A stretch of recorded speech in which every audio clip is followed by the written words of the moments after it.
Muy buen viernes para todos. ¿Cómo andan? Bienvenidos a Fácil Desviarse.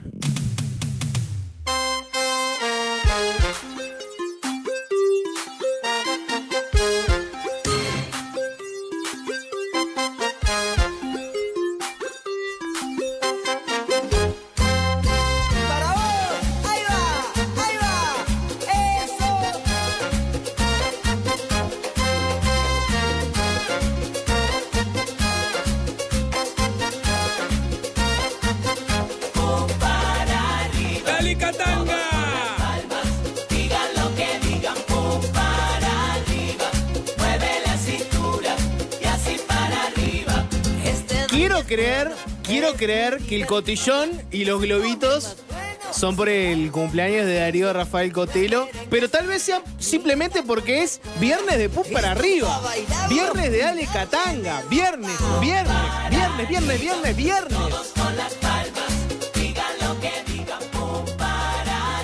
Nicolás Batalla, ¿cómo estás? Bien, ¿y vos, Jorge, cómo estás? ¿Todo tranquilo? Sí, exacto. ¿Cómo te trata el viernes? Yo largué la chancleta. ¿Eh? Vas a estar un poco solo a nivel periodístico hoy. Te aviso que largué bastante la chancleta hoy. A mí me dijiste que el arranque te ocupabas vos. ¿Ah, sí? Sí, claro. Está perfecto. O sea, el informe de arranque es tuyo. El hoy. informe. El informe de hay que hacer un arranque informe. es tuyo. Sí. Hoy largué un poco la chancleta, 097-441-443 y los mensajes en el chat de YouTube. Cuéntenme cómo andan. ¿Largaron la chancleta o no? ¿Están todavía con algo de energía? Aclaro esto porque más adelante va a venir, por ejemplo, Fernando Pereira, el presidente del Frente Amplio. Periodísticamente, yo te voy a hacer algún aportecito mínimo, pero bien. vas a tener que remar fuerte. ¿Qué hacemos con el cotillón cuando venga Fernando Pereira? No, yo creo que se cambia. Se cambia. Se pone un modo mucho más serio. Yo creo que igual estaría de acuerdo con celebrar el cumpleaños de Rafa Iñaki. No sé si en el debate de la gente queda el cotillón o no, que vienen dos ciudadanos más. Último debate de la gente, tal vez. Porque la semana que viene hay novedades, se vienen cositas. No quiero adelantar demasiado, pero bueno, imagínenselo. Nico, antes de todo eso, Decime. ¿te molesta si antes del supuesto informe que hay que hacer y todo eso, te molestaría si me tomo unos minutos del programa? Necesito unos minutos del programa. Y básicamente en este momento el programa es tuyo, Jorge. Ok, necesito unos minutos. Creo que este tema, al que quiero abordar brevemente... ¿Es un tema vinculado a lo periodístico? Y bueno, no es un tema periodístico. Sacame, no es un tema periodístico. Es en el marco de Pum para arriba. O sea, creo que el mejor momento para abordar este tema era en el viernes de Pum para arriba. El otro día, Nico, sí, me cruzo con esta nota de Montevideo Portal. Es una nota que dice, no es por ahí. Ese es el colgado. Por las dudas, Nico, sí. Periodista especializado en periodismo. No es por ahí, me imagino ¿Viste que tenés un colgado informe, que es una frasecita corta arriba? Pero me imagino que la noticia era un informe de la JUTEP que anunciaba que habían detectado en determinado organismo del Estado que había una violación a alguna norma de la conducta del funcionario público. No precisamente. No es por ahí. No es por ahí, es el colgado y el titular es... Demasiado grande. Hombre se introdujo un coco verde en el ano y luego no lo pudo quitar. ¿Por detrás? Demasiado grande. Hombre se introdujo coco verde en el ano y luego no lo pudo quitar. Pará. Pongámonos de acuerdo en una cuestión absolutamente de estilo. Sí. Está bien. Dale. Yo te banco el informe este. No pongamos los piquecitos. Pero o sea, ya es lo suficientemente chabacano hacia dónde vamos. ¿Por qué? Que además precisemos como la literalidad y la redundancia de los piques. No te puedo creer. Ok, bien, está bien, tenés razón. Una cosa es Azul FM. No, yo no. Una cosa es Azul FM y otra cosa es del Sol. Está bien, te llevo el apunte. No hice alusiones personales, hice alusiones estéticas. Bueno, repito, ¿no? El otro día me cruzo con esta nota de Montevideo Portal. Sí. No es por ahí. Demasiado grande. Hombre se introdujo un coco verde en el ano y luego no lo pudo quitar. Pará. No sé si recordarás, Nico, que Un coco. Dale, ¿qué pasa? Un coco verde Porque está bien, tenés el coco que es marrón, pero no es lo relevante en el... Si te conoceré, Nico, que aún con tus lentes nuevos que te dejan una vista despampanante, miro a tus ojos y ya veo dentro de esa cabecita los engranajes periodísticos andando. Acá hay un Nico diciendo, no preocupado por el tenor de la nota, sino diciendo, ¿por qué es relevante que sea verde? ¿Por qué poner coco verde? Si yo estuviera titulando esta nota y le preguntara a Nico, titulo por acá, Nico me preguntaría, ¿por qué verde? No, porque capaz que las características de un coco y el otro son importantes para el lugar en el cual terminaron. No lo sé. Verde. Bueno, no sé. Lo que te quiero decir es que no es por ahí, demasiado grande. Hombre se introdujo un coco verde en el ano y luego no lo pudo quitar. No sé si te acordás, pero no es la primera vez que yo reparo en este tipo de notas. ¿Por qué? Porque yo hace un tiempo, Nico, detecté un patrón en algunas notas de Montevideo Portal. Esto fue hace un tiempo. Te diría que fue más o menos, si le tengo que poner un momento en el que me cayó la ficha, fue donde dice clic. Fue en 2021 cuando me encontré con esta otra nota. César, si la tenés por ahí para los amiguitos que están viéndolo en YouTube, pero yo te lo leo igual. Arma de retrocarga, decía el colgado. Hombre llegó a hospital con obús de la Segunda Guerra Mundial en el ano. Hubo que llamar artificieros. En el 2021 yo me encontré con esta nota y algo en mí, Nico, hizo clic.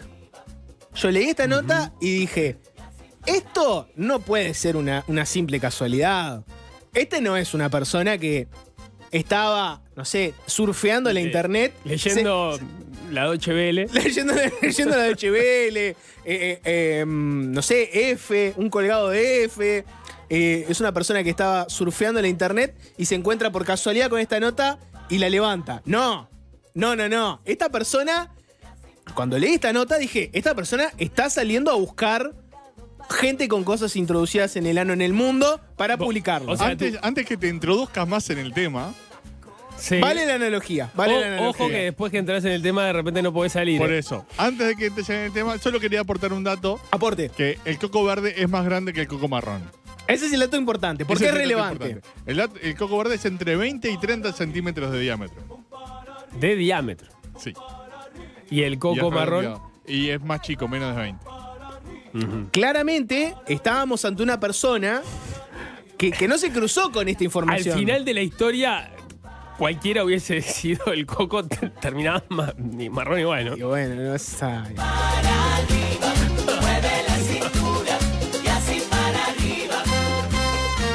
En serio, Nico.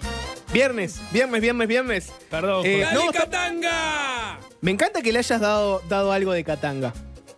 Mantengamos este nivel de Katanga para el resto del programa. Les decía, 2021, un Jorge, unos añitos más joven, ve esta nota y dice, no, acá no hay una simple casualidad, acá hay un patrón. Y me empecé... Tu hipótesis es, Hay un patrón. hay un periodista que tiene unas alertas activadas que cuando aparece una noticia allí le llega una notificación. Eso es lo que vos... la composición del lugar que vos te haces. Ahí empecé, sí, claro. Siguiendo la analogía de Alvin, ahí me metí en un agujero de conejo, del que fue muy difícil salir, en donde empecé a ver un patrón en muchísimas notas de Montevideo Portal con respecto a gente con cosas introducidas en el ano que terminan en el hospital. De hecho, hay una en 2022, César, no sé si la tenés por ahí, que es casi idéntica a la primera. En las trincheras de la retaguardia es el colgado y el título es: Hospital fue evacuado tras arribo de un hombre con bomba de la Primera Guerra Mundial en el ano. O sea, es toda una dificultad para el que hace los colgados que tiene como que ir innovando con ese chiste, ¿no? No hay chance de que vos te encuentres de casualidad con tantas notas vinculadas al mismo tema. No hay chance, es imposible. No te quiero aburrir, Nico, porque sé que tu tiempo es valioso y el de la audiencia también. Obviamente es viernes, 29 minutos pasan de las 16 horas. Yo sé que todos tenemos los minutos contados, así que no voy a desperdiciar el tiempo de nadie. Te voy a contar solo las que salieron este año. No te quiero hacer el histórico de todas las notas de Montevideo Portal de este tema porque aburriría. Te cuento solo las de 2025. A lo grande. Esta es una de este año. A lo grande. Lo internaron con objeto de 1 metro en el ano, dijo no saber nada, pero pidió devolución. Esa es una, ¿no? Un misterio. Accidente, ataque o error. Investigan hombre que llegó al hospital con objeto en el ano. Y esta fresquita. Pará. ¿Qué? Estaban investigando al hombre. O sea, es como una especie de delito, te vuelve sospechoso llegar al hospital con algo en el ano. Hay un episodio, Nico, de Seinfeld, que es muy interesante, que básicamente, no te quiero spoilear por dónde viene el episodio, No, pero, te lo vi. por ejemplo, claro, Kramer quiere cambiarse la chapa del auto a una chapa personalizada que hay en Estados Unidos. No sé por qué en Uruguay no hay. Personalizadas debería haber. Donde vos podés poner las letras que elijas y tenés una matrícula personalizada. Entonces, acá en Uruguay no existe eso. Debería existir, obviamente. El piñe en su auto no debería decir letras random, debería decir piñe.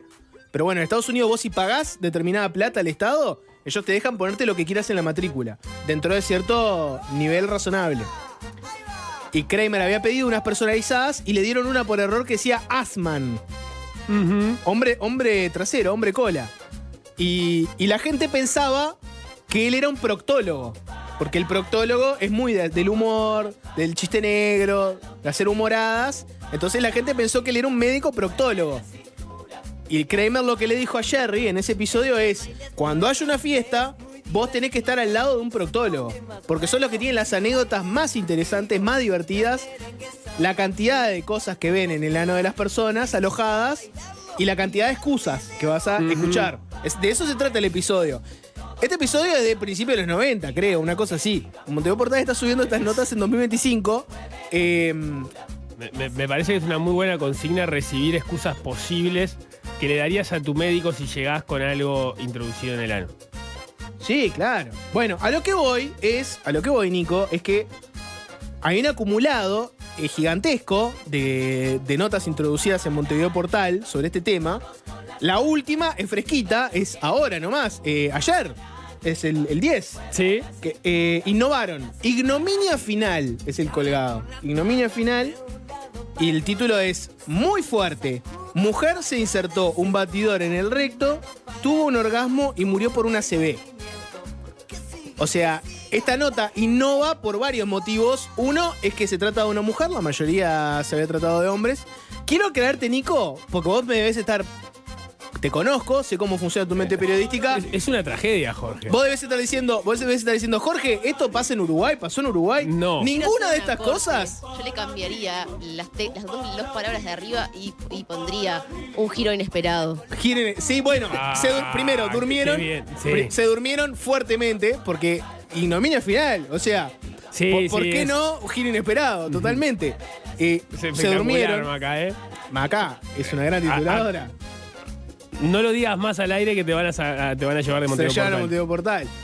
Lo que te quería decir, Nico, es que innovaron porque era una mujer y también porque es un fallecimiento. O sea, es la primera. Hasta ahora podemos decir que era border, ¿no? Porque no dejaba de ser reírse de algo que uno dice, ¿por qué nos reímos de esto?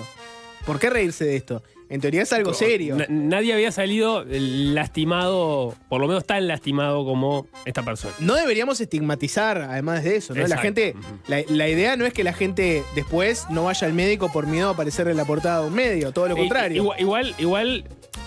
o Pero sea, lo que te quiero decir no, es que hasta ahora podemos decir que venía dentro del marco de la joda hasta que ya pasa a ser una persona que murió. Vos me preguntarás, Jorge, ¿pasó algo vinculado acá en Uruguay? No, Nico. O sea, son notas que son de Brasil, el Reino Unido, Francia. Mauritania. Esta es de Serbia. O sea, más a mi favor de que acá hay alguien que está con saña buscando cualquier caso en el mundo, no importa dónde sea, para ponerlo en un portal uruguayo. Lo que te iba a decir es que ignominia final, además, como título... Está perdiendo Punch, ¿no? Quien está haciendo las titulaciones.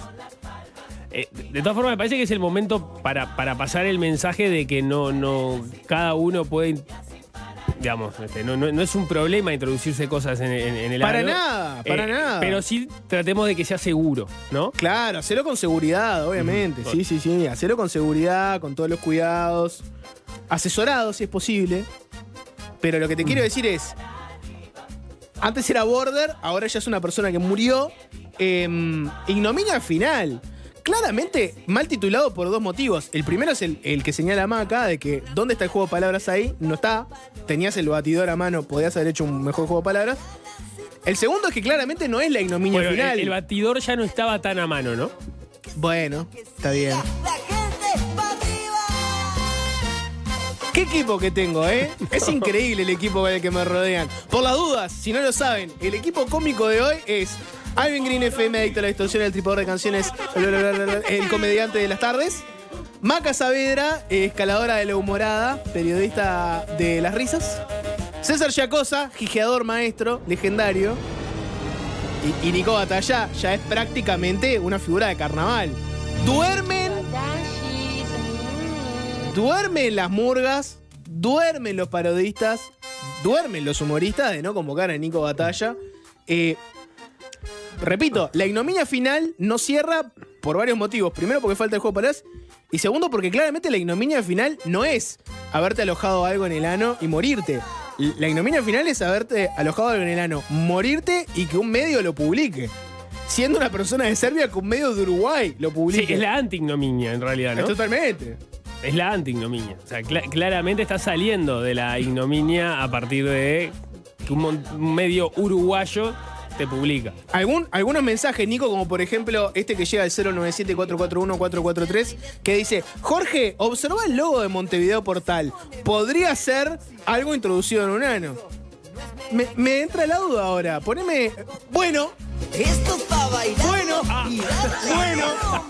O sea, El logo de Montevideo Portal Es perfectamente puede ser algo introducido en un ano. es creer, creer o reventar, ¿no? Creer o reventar. Totalmente cierto. Este logo perfectamente es algo introducido en un ano. Totalmente. Jorge, ¿a vos te parece el tema de materia periodística relevante? Las cosas que terminan el ano en el mundo, como para tratarlas de Uruguay. Bueno, lo que pasa, Nico, es que acá hay un tema. Vos que sos un periodista especializado en periodismo. Alvin, Maca y César son gente de medios, también opinen acá si quieren. Hay un tema acá y es que si usted puede leerlo, yo puedo escribirlo. Esta nota solo existe porque alguien la lee. Si No la sé gente si- la cliquea, No está sé bien. no sé si en materia periodística, pero materia relevante seguro que es. No, sin duda que hay materia, ¿no? Lo que... A lo que voy es que... No se puede trabajar si te No, gritan no se puede del otro trabajar. lado No se de puede la trabajar. cabina. No se puede trabajar. Jorge, vos sabés que yo le pregunté a la inteligencia artificial a propósito de esto, ¿no? Ajá, ¿y qué te dijo? Le pregunté, Jorge Valmeli sostiene que hay una obsesión en Montevideo Portal con gente que se introduce cosas en el ano.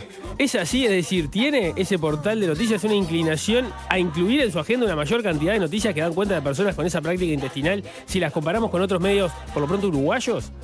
Y la inteligencia artificial, Grok, en este caso estamos hablando, me dice, no hay evidencia concreta que sustente la afirmación de que Montevideo Portal tiene una obsesión particular con este tipo de noticias. Jorge Valmeli, un comunicador y periodista conocido en Uruguay por su trabajo en programas como Fácil Desviarse, La Mesa de los Galanes, La Sin Hueso, podría haber hecho esta declaración en un contexto humorístico, crítico o como parte de un análisis sobre la cobertura mediática, pero no se encuentra en los resultados disponibles ninguna cita directa que confirme esta afirmación específica. Y sigue, es más largo, no te voy a aburrir con esto, pero entonces le pregunté, si tuvieras que arriesgar una respuesta, ¿apostarías mayormente por la seriedad de Montevideo Portal o por la seriedad de Valmeli? La purea la inteligencia artificial. Y me dice, es bastante breve la respuesta, me dice, apostaría por la seriedad de Montevideo Portal como medio periodístico, aunque puede incluir notas sensacionalistas o de interés humano, como es común en muchos portales digitales. Su cobertura general abarca temas serios como política, economía y sociedad, con una trayectoria consolidada en el periodismo uruguayo. Jorge Valmeli, por su parte, es conocido por un estilo más provocador y humorístico, especialmente en programas como Fácil Desviarse, lo que sugiere que su comentario podría ser una hipérbole o crítica estilizada, que más que un análisis objetivo, sin datos concretos que respalden su afirmación, la balanza se inclina hacia el portal. Veo que no dudaste en tu respuesta. Le digo a la inteligencia artificial que dice, se ríe, dice que sí, que fue directo, pero que efectivamente no dudó en su respuesta. ¿Estaba siendo hiperbólico o efectivamente lo tenés estadísticamente comprobado? O sea, si vos ponés elpaís.com, ladiaria.com, ¿no? No me preguntes a mí, Nico. introducido en su ano y pones no te van a aparecer. Yo no creo, Nico, en el periodismo paternalista. Ajá. No le voy a dar las respuestas a la gente. Yo le voy a dar información y ellos saquen sus conclusiones. Hagan el ejercicio. Vayan, pongan los distintos portales de noticias que hay en Uruguay, pongan ano objeto y vean cuál de todos es el que sube constantemente notas de este estilo y cuáles no. Y sobre las opiniones de Pero, Grok. a ver, pero yo te pregunto, Jorge, ¿cuál es la noticia? ¿Que una batidora haga merengue o que una batidora haga pomada a una señora que la está usando en el lugar incorrecto? Es noticia lo segundo. Es el caso, O sea, el caso claro de el hombre que el muerde al perro, perro exacto. versus el perro que muerde al hombre. O sea, desde el punto de vista del criterio periodístico es inobjetable. Saldado, entonces la discusión. Sí te añadiría, Nico, que ojo con Grok, que hace poco Grok, no sé si viste que se convirtió en un nazi y tuvieron que apagarlo. Me contaste, me enteré por vos. Bueno, para la gente que no sabía, hace un par de días Grok venía muy woke.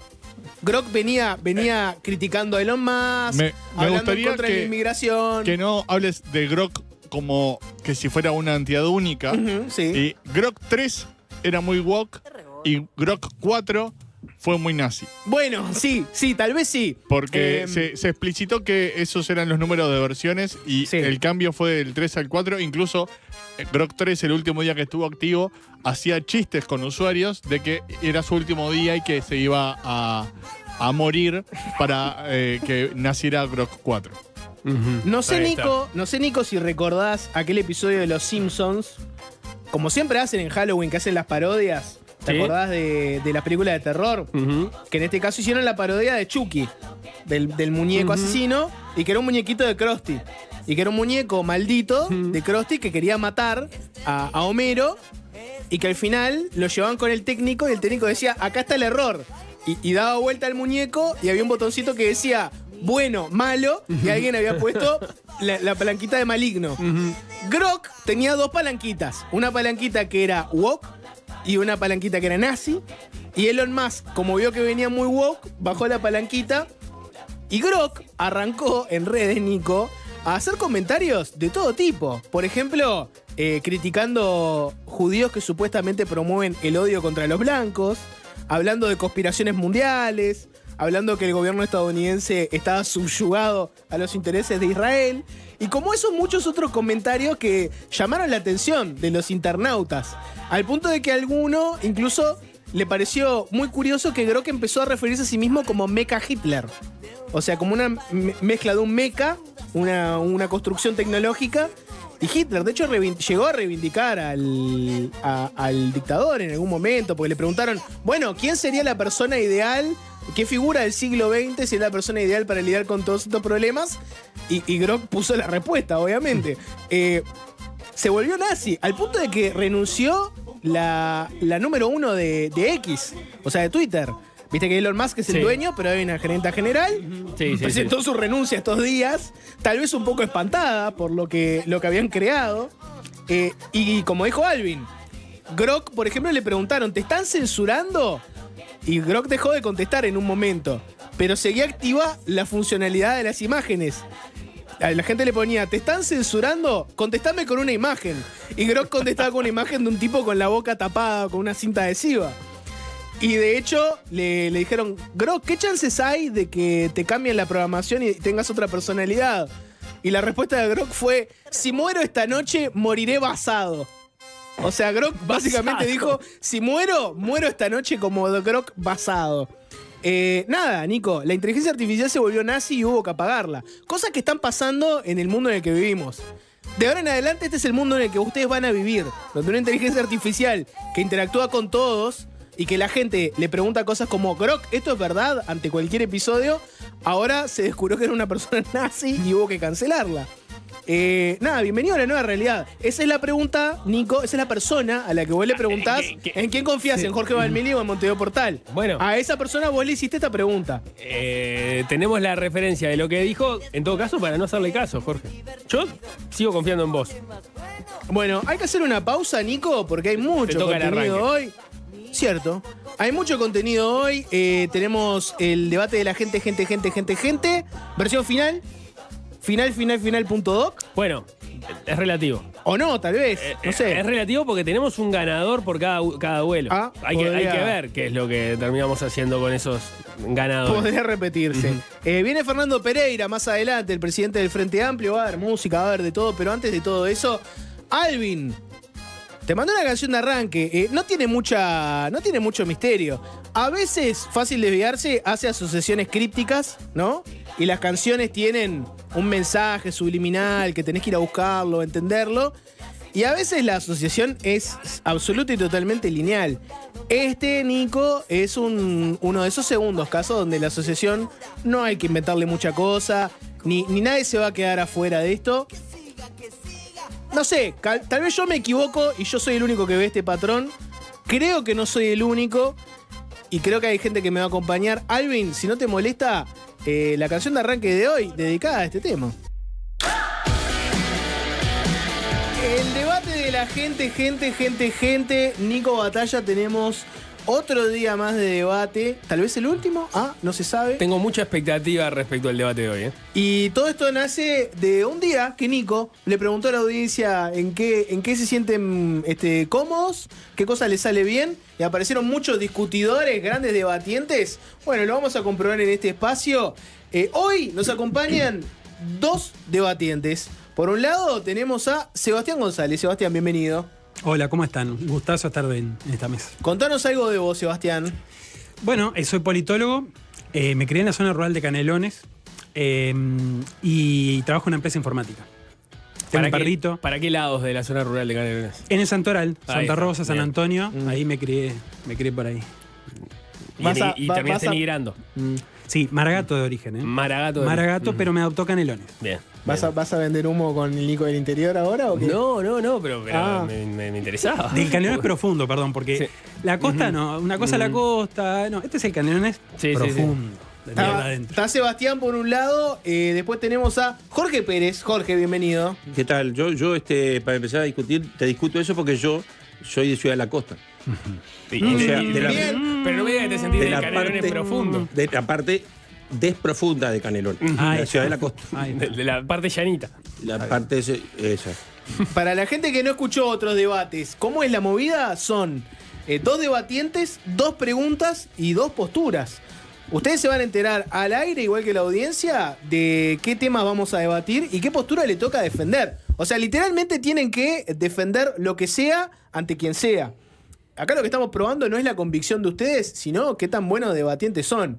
Y vamos a arrancar. La primera pregunta, para la gente que no recién se está colgando, van a tener una primera alocución, un primer argumento, un minutito más o menos para hacer su argumento inicial, y después un par de minutitos para debatir. La primera pregunta es la siguiente. Los medios, ¿hacia dónde están más sesgados? ¿Hacia la derecha o la izquierda? Una pregunta clásica de asado, ¿no? Traten de no herir de muerte igual, ¿no? ¿Qué pasa, Nico? Sebastián, esto fue predestinado. Sebastián, a vos te toca defender que los medios están sesgados hacia la derecha. Y Jorge, te toca defender que no, que los medios están sesgados hacia la izquierda. Una exposición cortita primero y después un ida y vuelta. Por el arranque, piedra, papel o tijera, una única vuelta, a ver quién arranca. Adelante, el clásico. Piedra, papel o tijera. Bueno, arranca Jorge. A no ser que quieras, dejará arrancar a Sebastián, como vos prefieras. Que arranque. Bien. Arranco yo. Muy bien. Bueno, Así te yo tocaba pienso defender que mientras están tanto que sesgados hacia la izquierda. ¿Por qué, Sebastián, te parece que de la derecha. hacia la derecha? ¿Por qué te parece de la derecha. que los medios están mayormente sesgados hacia la derecha, Sebastián? Bueno, en realidad cuando uno mira los argumentos, muchas veces los panelistas que se presentan, uno ve ahí ciertos sesgos. Y otra cosa, también cuando no se cuestiona, por ejemplo, a ciertas empresas o a ciertos capitales que a veces son como muy saqueadores, por ejemplo, o se está a favor de ciertas empresas. Yo creo que ahí hay como un sesgo de ciertas empresas, ¿no? O a veces un discurso del establishment, a veces se defiende un discurso del establishment y no se cuestiona a fondo ese discurso, y mismo los invitados a veces que se ven, quienes pautan, los temas que se tocan, por ahí. Bien, esa fue el argumento inicial de por qué los medios estarían más sesgados hacia la derecha. Jorge, contanos por qué están más sesgados hacia la izquierda. Nah, por favor, dejate joder. ¿Cómo? A la derecha, pero mirá, mirá rodeado de comunistas estamos. Mirá lo que es esto, mirá lo que son estas caras. Vos mirá a esta gente y decime, ¿estos qué son? Si encontrás a alguien que vote a la derecha, más izquierdista que Petinati, que vimos recién el cartel de azul, no hay nadie. O Nacho Álvarez. Y comunistas a cara de perro. Y ni hablar de todos los que están acá. Y los gerentes. Vos, mirá lo que son los gerentes. Ni hablar. Después si salís de acá, por supuesto. Canal 10. Vos fíjate de dónde salió la senadora Blanca Rodríguez. De Canal 10. Por favor, dejate joder. Digo, los canales están comidos por la izquierda latinoamericana. Acá, cuando vino Lula ya. Cuando venga Lula, pero seguramente se va a quedar con un canal o dos. Bueno, Bien. bueno, bien. La voz aguda juega. La voz aguda juega. La voz aguda juega. Abrimos el juego un par de minutos. ¿Qué respondería Sebastián a todo esto? No, Se puede yo interrumpir creo, ya, No, yo creo que mi compañero Jorge está haciendo referencia a, por ahí, las posturas Perdón, de eso del compañero, vamos a dejarlo de lado. No, a ver, compañero de mi debate acá. Menos mal, digamos. menos mal. Ya por veo que favor. ideológicamente. Por Dios, no, por Dios ideológicamente no. y la Virgen Santa. No. Mi compañero está confundiendo lo que por ahí opinan los trabajadores de los medios, de las posturas. Pero si contratan a estos comunistas, Pero ¿qué si va a uno hacer? mira- El dueño tiene que ser No, un por comunista favor, también. o sea, yo estoy tratando de argumentar. Entonces, si vemos lo que una cosa es lo que votan por ahí o lo que defienden sus trabajadores de los medios. Pero si vamos a ver quiénes son los dueños de los Pero medios, el dueño a veces contrata. ni lo sabemos. Pero si contrata a esta gente, Tiene- ¿qué va a hacer? El dueño de esta radio Por lo tiene que general, ser los medios comunista de también. comunicación, defienden el discurso del establishment y de las grandes empresas y de los grandes empresarios. No, por favor, es clarísimo, digo. Pero además no hay forma. Mirá, yo escucho la competencia de Mañana Sarandí y recién hablábamos de ellos. Son todos comunistas. Excepto Fablé, que De centro. menos. Ya hay de nombres. centro, Ya hay ahí está. nombres. Pero los No. demás, y todo en general. Pues Canal 10 se fue Blanca Rodríguez y quedaron todos los demás que son todos zurdos. Terrible. ¿Un zurdaje? Habría que ver qué tan zurdos son ciertos políticos, ¿no? O sea, que por ahí estén en el Frente Amplio o tengan cierta... Bueno, Orsi poco zurdo. Por eso, sí, yo daría por ahí de la tan izquierdización de Orsi, ¿no? Es un tipo de centro, yo creo, ¿no? Nosotros lo de la Bueno. derecha lo defendemos en el Parlamento a cara de perro al ministro de Economía. Bueno. Al ministro Bueno, de Economía, si el presidente a llega- Odones de los nuestros. Bueno, si el presidente llega por izquierda y después la gente de la derecha está a favor, yo creo que el presidente se tiene que mirar al espejo un poco, entonces. No tiene espejo Orsi en la casa, no Bueno, tiene. no sé. Bueno, sé. bien. Nos damos por servidos. Me gustó. Gran- Algunos gran- comentarios. Homenaje a Orpi, por ejemplo. Hay algo. Usted avaló la creación de Magnolio. Sí, hay que profundizar por ahí. Segunda pregunta, Bueno. Nico. Segunda pregunta. La pregunta es la siguiente. ¿Prefieren una dictadura a cargo de un hombre justo o una democracia a cargo de un presidente inepto? O para resumirlo, ¿un dictador bueno o un presidente malo? ¿Sí? Es casi una pregunta politológica, Nico. Sí, es casi claro. una pregunta Sí, politológica. sí. ¿Qué preferís? ¿Un mal presidente o un buen dictador? Tenemos estudiantes no, licenciados, politólogos en la mesa, con lo cual están más que capacitados para defender estas posiciones. Le vamos a pedir a Sebastián que defienda la posición del dictador bueno y a Jorge la del presidente malo. ¿Sí? Arrancó Sebastián, así que ahora le toca a Jorge. Adelante, Jorge. No, ni hablar, digo. Presidente malo. Generalmente si es de derecha mejor, pero digo, de un milico, pero sobre todo, no porque hagan las cosas mal, tampoco la pavada, pero porque matan a 2 o 3 personas, ¿viste? Y a veces esas cosas no quedan lindas, no quedan lindas. Es mejor un presidente malo, pero prolijo, tipo que hable bien, no me acuerdo ahora ninguno en este momento, pero alguno que hable, que los discursos los haga enteritos, que se entienda lo que dice. Pero sí, toda la vida, presidente bueno, electo democráticamente, y si es mejor con el apoyo de los Estados Unidos en las urnas, mejor. Bueno, Mantuvo personaje, Jorge, ¿no? Bueno, O sea, una argumentación interesante, por decir algo. Sebastián, tenés tu minuto para arrancar. ¿Por qué sería mejor un dictador malo que un dictador bueno que un presidente malo? Bueno, muchas veces, veamos el ejemplo de Cuba, por ejemplo. Por ejemplo, mirá Fidel Castro, lo que pasó durante la Revolución Cubana con Fidel Castro. por lo menos primeros años de la revolución. O sea, Cuba estuvo a la vanguardia en temas de medicina, en temas de educación. Y muchas veces se lo tilda a Fidel Castro, por ejemplo, de, bueno, acá no hay libertades, no se puede hacer lo que uno... Ahora, si el aparato del Estado está a favor de las necesidades del pueblo, de la redistribución de la riqueza, digamos, y de por ahí expulsar a algunos chupasangres, digamos, por decirlo de alguna forma, bueno, está, el dictador malo, hay algunas libertades que... Hay que ver también ahí qué es libertad, porque libertad qué es tener, por ejemplo, poderte manifestar, pero morir de frío en la calle, eso quizás es libertad. Entonces, por ahí, un dictador malo o un tipo duro bueno. en el gobierno, un dictador bueno, redistribuye y trata de defender a su país, no con muchos presidentes democráticos que se afilan y se bañan con aguas de otros lados. Bien, abrimos el juego entonces, un par de minutitos. Jorge, vos escuchaste a Sebastián explicando por qué sería mejor un dictador bueno con un presidente malo. No, fíjate que se confundió tanto con el tema de Fidel Castro que hasta dijo dictador malo. Porque porque Cuba, Fidel Castro es un dictador bueno. Jate joder, no. Puso la vanguardia en Cuba en pila de cosas. Vanguardia de Cuba en pila de cosas. Por favor, la dejó en la miseria. Dijo Cuba para los cubanos. Hay más apagones que en España. Mirá, le dio en España dignidad hay a unos Cuba. apagones terribles. Cuba venía siendo, era un prostíbulo de Estados Unidos, le dio dignidad. Y ahora es un prostíbulo. Igual dicen que vas con $1 y sabes lo que es. Te haces Hay necesidades y hay bloqueo, por ejemplo, de Estados Unidos. No, ni hablar, digo, es un disparate. Lo de Cuba es un Cuba es tema una aparte. Yo lo vergüenza. dejaría. Una Yo a vergüenza. Cuba lo dejaría. Yo a Cuba lo dejaría de lado. Igual que Venezuela, igual que Nicaragua, por favor, digo, mucho mejor un gobierno de un presidente malo. Cuanto más malo, pero mejor veces, todavía, incluso. Pero a veces lo la peor democracia, que se pueda. a veces la democracia es una fachada. Presidente bueno es a veces la democracia es una fachada. La gente está queriendo no ir a votar ahora, ¿eh? Cada vez va menos, ¿eh? Cada vez va menos. Miremos alrededor de en nuestro continente, ¿eh? No se vota. Es que a mí si no me obligaran yo no iría. Bueno, ¿Para qué voy a ir un domingo de sol? ¿Qué vas a ir a votar? Claro ejemplo de que si no fuera obligatorio, nos pusieran la multita, no nos pusieran la traba, pero, ¿sabés lo que es? Bueno, y además, las multas que te ponen estos locos. Eso es representativo. Fue a votar, no sé, 40% de la población ganó tal tipo. Bueno, eso es representativo de la gente, del pueblo. Y más representativo que en Venezuela, que no fueron a votarlo y ganó igual. No sé. Bueno, bien. Hoy un debate muy interesante. Surgió solo Cuba sí, Cuba no, que había que guardarlo para un debate, pero es fenomenal que haya surgido. No sé, Nico, estoy muy contento con este debate. Sí, estoy muy contento, lo compré. Hubo buenos personajes, ¿no? Sí, claro.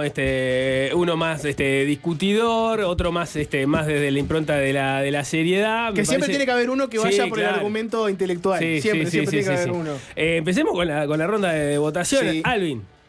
Vuelvan a escuchar el primer debate y ahí está mi voto. Voto Jorge. Bueno, a escuchar el primer debate, voto Jorge, bien. Maca Bien. Saavedra, escaladora noticiosa. ¿Qué te gustó más? Yo voto por Jorge, 100%. ¿Votás por Jorge? 100%, pero tampoco tenés que ser tan lastimera con Sebastián. No, pero me convenció Jorge. El voto a medias no se puede hacer. Bien, porque perfecto. si no pondría 50-50, pero no creo que se No, pueda. no se puede. Lección de democracia para Nico Batalla. Claro, No se puede partir a la 100% mitad del del voto. voto va para Jorge. Bien, perfecto. Me convenció. Cecitar, que sos un gran consumidor de debates, entonces Sí. tu voto es importante para mí. Yo quiero felicitar a Jorge por domar zurditos de esa manera, Conseguimos un debate donde aparece la frase domar zurdos. pero Sebastián llevó la discusión a un Cuba sí, Cuba no, y eso me puede, así que me quedo con Sebastián. Bueno, es cierto que llevar la discusión para Cuba sí, Cuba no, juega.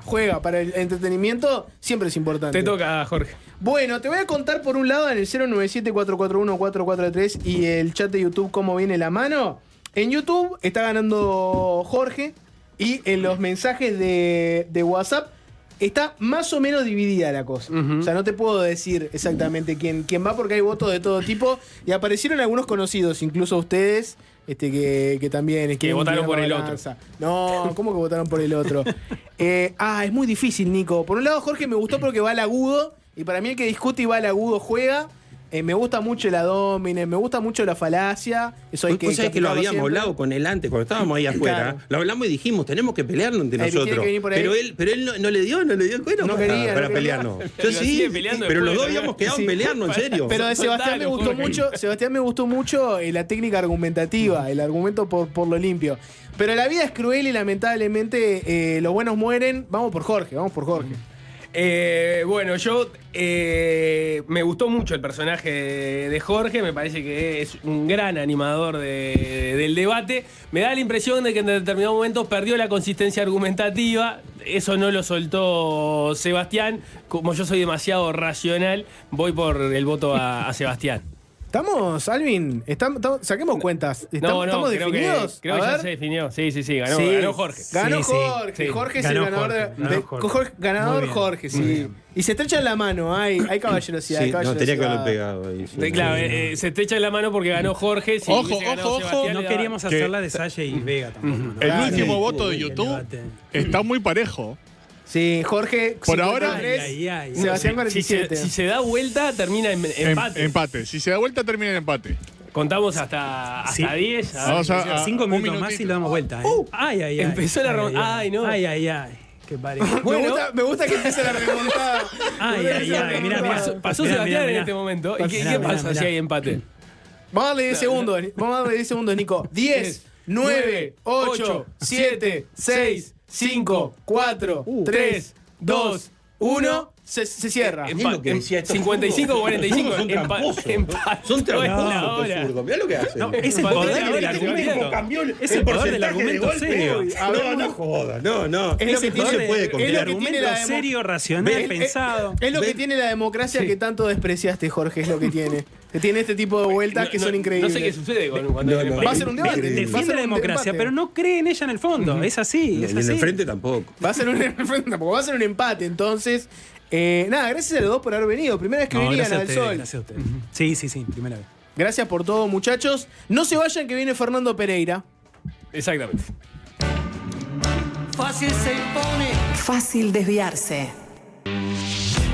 A 4 meses del comienzo del gobierno liderado por Yamandú Orsi, el Frente Amplio inició la semana pasada un proceso de discusión interna para elaborar un plan de acción política de cara a 2025 y 2026, el año en que termina la actual presidencia del partido encabezada por Fernando Pereira.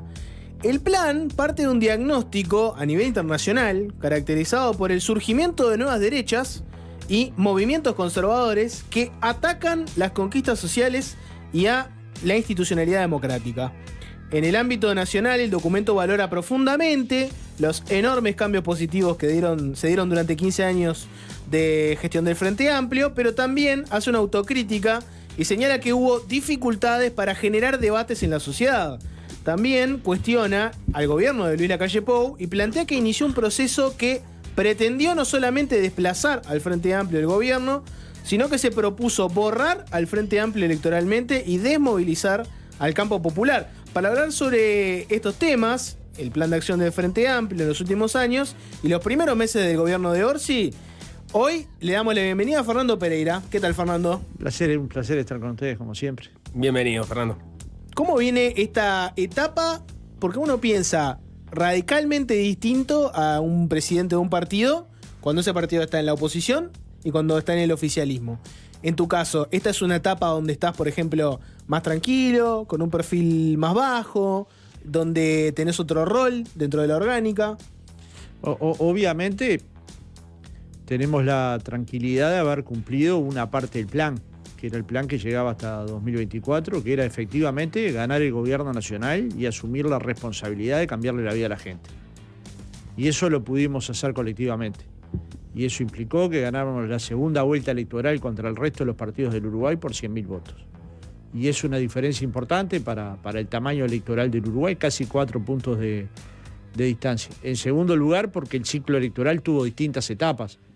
Ganamos la elección interna, luego desde 2005 no sucedía, con 418.000 votos. Nosotros nos habíamos colocado una meta de 400.000, que recuerdo algunas veces escuchar en este programa a politólogos y otras personas decir que esa apuesta era optimista y casi loca, pero la realidad es que había gente motivada para que el Frente Amplio tuviera de nuevo en el centro de la lucha política, y eso llevó a que efectivamente hubieran 418.000 votos.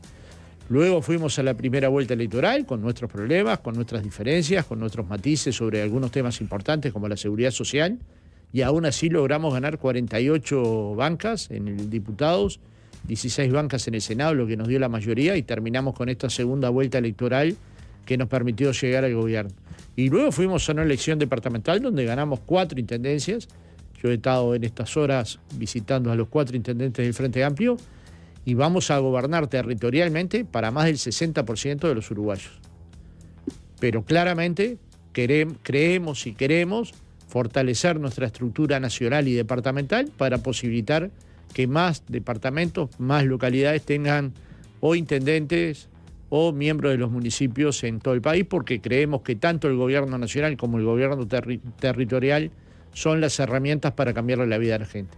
Ahora, luego, ser el presidente del partido de gobierno tiene otros desafíos. Mi desafío principal es construir un modelo de sociedad hacia el futuro que construya un ciclo progresista.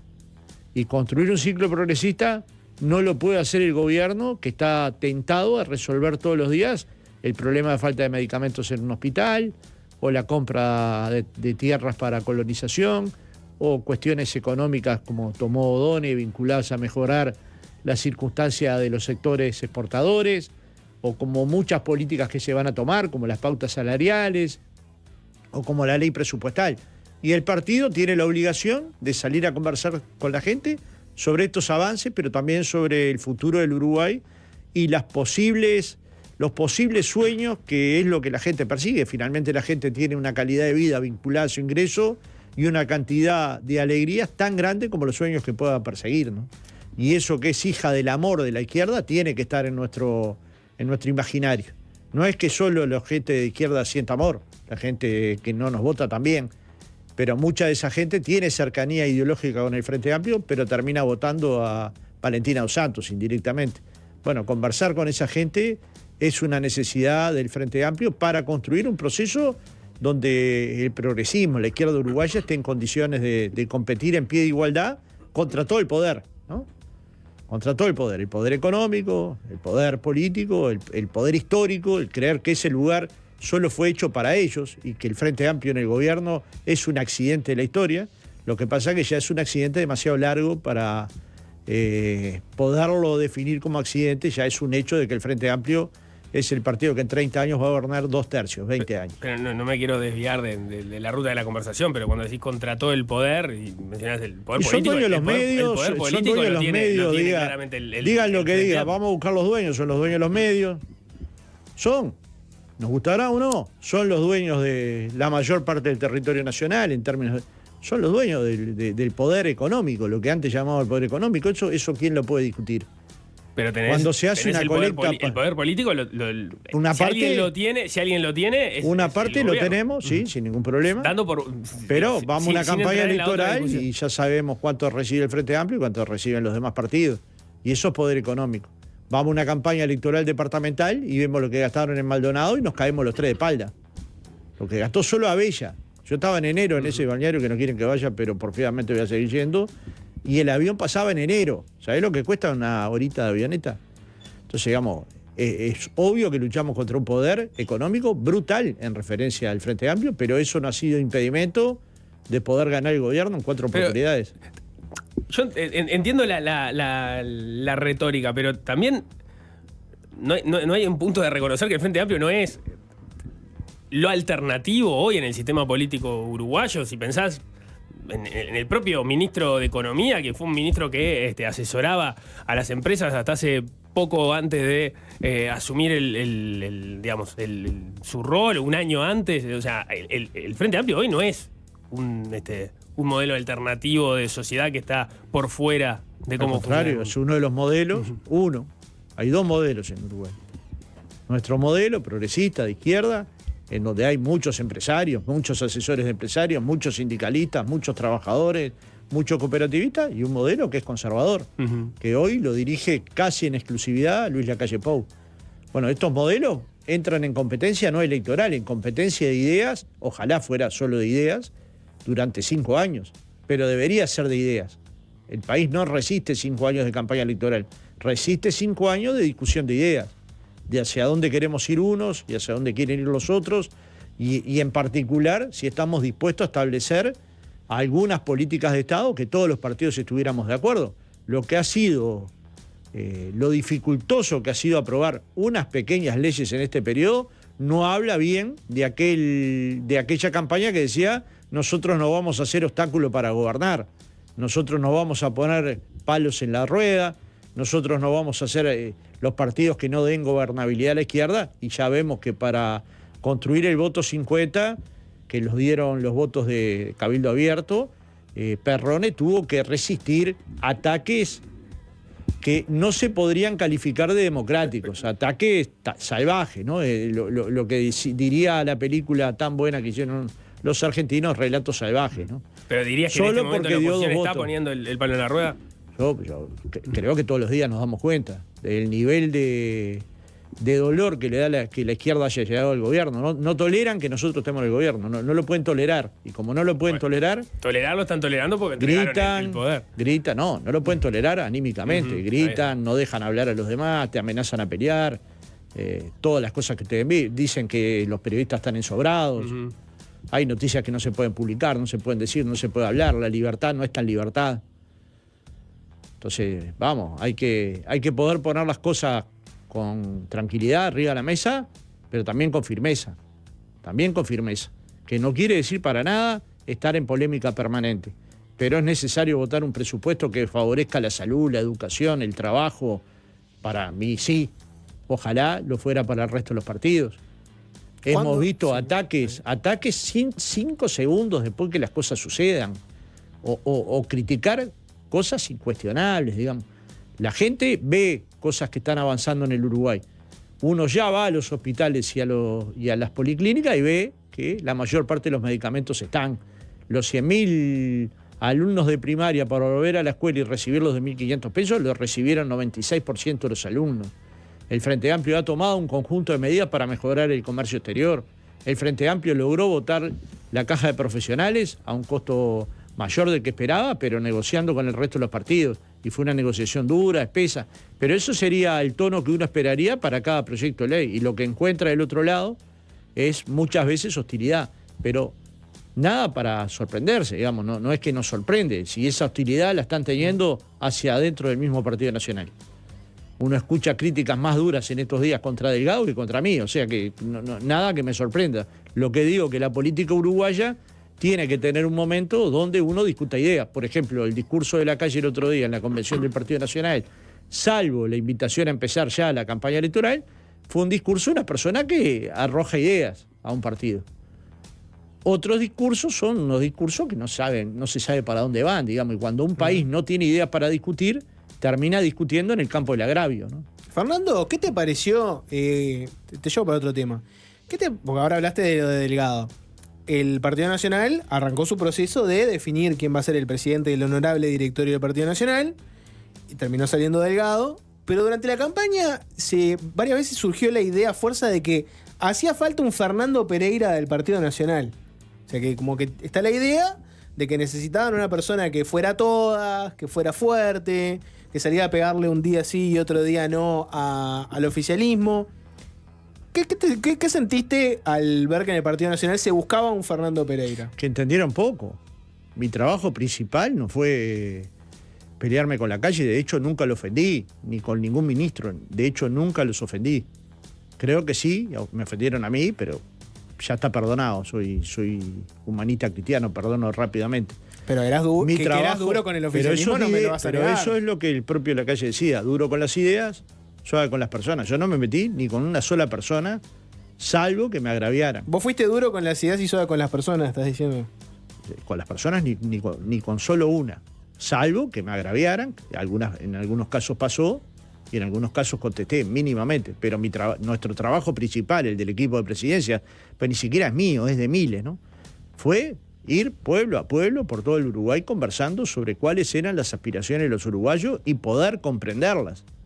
Porque no es solo escucharlas, es poder comprenderlas, es poder con un método tener información precisa sobre cada localidad, cada pueblo, cada caserío, cada departamento, su totalidad. Ese cúmulo de información son más de 500 páginas de reuniones. Nos reunimos con 3.000 organizaciones sociales de todo el país. Generamos un intercambio con Comisión de Programa y el Frente Amplio con todas las organizaciones del agro de todo el país. generamos con la comisión de programa reuniones para construir el programa de gobierno del Frente Amplio. Vos decís que se quedaron con una idea de un Fernando Pereira dando palo. Claro, lo que es una pensaban idea- era un Fernando Pereira negociador. ¿Sería esa? Que es el que ellos conocen y saben quién soy. Digamos, el invento de un personaje que es duro, solo se lo creen ellos y algunos que le hacen caso. La mayoría de las personas que me conocen saben que no se puede esperar de mí dureza, se puede esperar de mí una persona negociadora que busca acuerdos dentro del Frente Amplio y fuera del Frente Amplio. Y ahora en este rol en el oficialismo, porque es bastante sencillo saber un poco qué representa la voz del presidente de un partido en oposición. A veces es más difícil saber qué representa en el oficialismo. Representa la fuerza política, es una defensa del oficialismo. Pienso en el caso de Cecilia Cairo, por ejemplo, ¿no? Que vos tuviste una primera salida inicial donde dijiste, por ejemplo, no puede ser que el problema sea deber plata. Después tuviste una segunda salida en donde dijiste, si fuera yo, pondría mi cargo a disposición. Era un momento además donde había incertidumbre, qué iba a pasar con Cairo. Y ahí, por ejemplo, a mí me salió la duda. Bueno, cuando habla Fernando Pereira en esas situaciones, ¿quién habla? ¿Habla el presidente de la fuerza política? ¿Habla alguien que está defendiendo el oficialismo? ¿Habla alguien que puede criticar al oficialismo? Contame un poco de ese rol. Sí, hablan los tres. Yo no soy una persona que piense solo. Nunca pensé solo. Pienso con mis compañeros y compañeras y muchas veces me equivoco. La mayoría de las veces que me equivoco es cuando pienso solo, que son muy poquitas veces. Y tengo la capacidad de decir, me equivoqué. Si hay un colectivo que está mirando esto de otra manera, me equivoqué. No por el tema de fondo, porque sigo creyendo que lo que tiene ella es una deuda. Fíjense que está asumiendo ayer en Salto, un intendente que hizo entrar a los ediles del Partido Nacional y del Partido Colorado a dedo a Salto Grande. Y parece ese no ser un tema tan importante como para no haberlo propuesto como candidato a intendente de Salto y salir electo juntándose con el Partido Colorado, ¿no? Asumió como secretaria general Valentina Dos Santos, que usurpó el cargo de intendente, que es una causa que se sigue investigando porque dieron horas extras, pero no se sabe dónde está el dinero. Esa causa sigue abierta. Y ayer la nombraron secretaria general de un partido. Ayer asumió un hombre no que fue está... por sorpresa. La gente cuando... Yo no, votó no a hablo de Albizu, sorpresa, cuando digo, votó a Saravilla sabía que eso cómo iba a terminar ocurriendo. estamos midiendo. ¿Con qué vara estamos midiendo? Vos decís que hay otra vara para Cecilia Cairo. En Soriano entró un hombre imputado por 7 delitos. Cairo no está imputada por nada. Cairo tiene una deuda que ya la está pagando. O sea que, ni bien termine la deuda, yo tengo el mejor concepto de Cecilia Cairo. Si dijera otra cosa sería un hipócrita y yo no estoy dispuesto a ser un hipócrita. Creo que en el momento y cómo se dio y al frente del ministerio que daba, no le quedó otra alternativa de lo que me parecía a mí que era a la que había que dar, que era poner el cargo a disposición y que el presidente decidiera. Y tenemos un presidente que decide. Contrariamente a lo que quieren hacer creer, tenemos un gran presidente, porque es una persona que conoce el Estado, que ha gobernado, pero que además tiene sensibilidad humana. Decide, y eso para un gobernante... Pero tarda, ¿no? Con lo de Cairo. Como lo que tiene que tardar. No hay que ir a la velocidad de lo que te apura un medio periodístico o una pregunta en una ronda. Hay que ir a la velocidad que el gobierno... Tengo una cortita, manda. porque ahora que justo Fernando mencionó Salto, ¿no? Y lo de Albizu. ¿Qué pasa en Salto que Albizu mencionó, o sea, anunció y se confirmó después, que iba a tener un gabinete donde podía haber un Frente Amplista? Y eso generó una discusión interna muy fuerte en el Frente Amplio de Salto, porque efectivamente hay un Frente Amplista que está dispuesto a ir al gabinete con Albizu, y está la duda de cómo puede ser que en el Frente Amplio se critique tanto lo que hizo Albizu en Salto Grande, que ahora termina siendo candidato y después gana la intendencia, y haya alguien del Frente Amplio dispuesto a integrar su gabinete. Y puede pasar. ¿Y está bien que eso pase? Y ni bien ni mal, depende de la condición. Yo creo que hay que analizar cada caso en concreto. Yo no lo he podido analizar, pero nosotros en el gobierno primero de Tabaré Vázquez llegamos y encontramos a Seidenstadt en la DGI, y Seidenstadt siguió siendo el director de la DGI y Colorado. Pienso que seguirá siendo Colorado. Encontramos otros hombres y mujeres del Partido Colorado en el gobierno que nos parecieron que eran personas más que indicadas para la tarea y Tabaré los dejó. ¿Eso está mal? No, para nada. En general estas personas tienden a consultar a su partido. Si no consultaron a su partido, bueno, puede ser un problema. Pero a mí no me genera ninguna incomodidad contribuir con un gobierno que no sea de nuestro partido, porque creo que la comunidad espiritual de los uruguayos eso lo permite, la forma de convivir, la forma de tratarnos, la forma... Pues digamos, yo estoy comentando algunos capítulos duros de la derecha, pero en general la convivencia entre los partidos es más que adecuada, en general la convivencia entre los medios de comunicación y los partidos es más que adecuada, en general la gente puede caminar por la calle y conversar con los vecinos de forma más adecuada. Hoy en la asunción de Ximénez en La Valleja se me acercó un señor y me pidió una foto. Yo en general pienso que es un correligionario y me dijo, yo soy un blanco pero lo admiro. Eso pasa en Uruguay. Y pasa muy poco que alguien agravie. Cada tanto pasa un caso, pero es muy poco. ¿Vos pensás que el Frente Amplista que admiran al Visu? Yo no, que admiren al Visu no sé. Yo no lo admiro. Yo creo que administró los dineros del Estado uruguayo de manera con poco apego. Desidia y poco apego.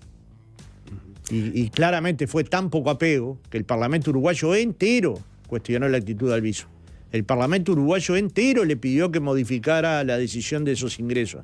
El Parlamento les dio efectividad a esas personas dentro de Salto Grande y algunas continúan trabajando. Es decir, lo que vivimos ahí fue tremendo. La gente lo votó y yo eso lo tengo que respetar, pero no significa que no pueda opinar negativamente de una circunstancia que para nada es buena para un país que quiere ser transparente. Jorge, te había preguntado ya un par de veces sobre el rol de Fernando Pereira en el oficialismo y en la oposición. Te mencionaba tu salida con respecto al caso Cairo, que fue muy sonada la primera, sobre todo cuando la respaldabas.